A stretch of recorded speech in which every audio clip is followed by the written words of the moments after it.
Abhijit Iyer Mitra, when Mukhtar Abbas Naqvi was a minister in the Modi government, do you remember anybody coming out and complimenting him that despite wearing his Hindu credentials on his sleeves, he has a Muslim minister? But now that there isn't one over the last, I think, couple of years, there is such a song and dance about the fact that there is no Muslim representation.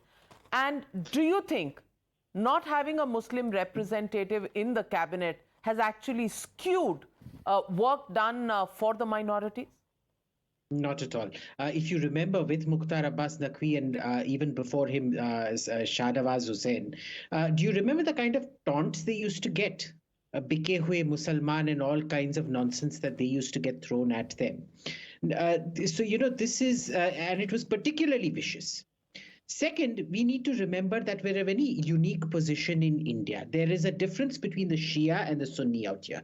You look at my friend Tehseen's community, they are probably the most progressive community. I'm not surprised that his mother goes and cleans a temple, because that family is one of the most progressive families in one of the most progressive sects of Islam that we have. The issue is very specifically Sunni families who are stuck since 1857 in an absolutely rapine feudal power structure which has not modernized in the last 150, 200 years, which is exactly the same as the Pakistani elite complex that you see across the border. So what is Modi doing?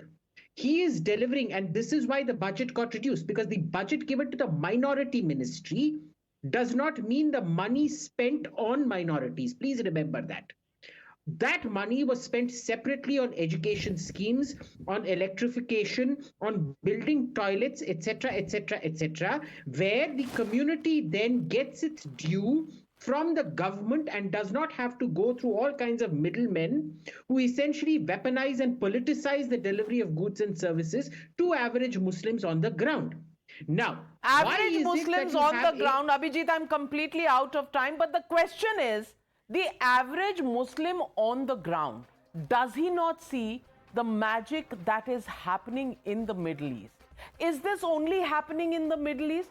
Are these people in the Middle East not connected to families in India? And does this mean that the Prime Minister actually is showering his love to those who are in the Middle East, in Abu Dhabi, in Dubai, in Qatar, but doesn't really care about those families which are back home in India?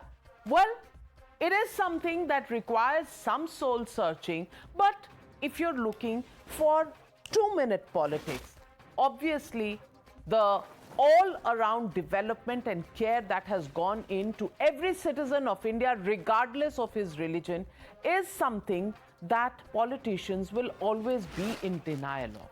But is the public in India in denial? That's the question that needs answering. We leave it at that. Thank you very much to my panelists for joining me on the News Hour tonight. We'll take a short break. On the other side, much more on the significance of Prime Minister Modi's visit to the UAE, coming up after this very short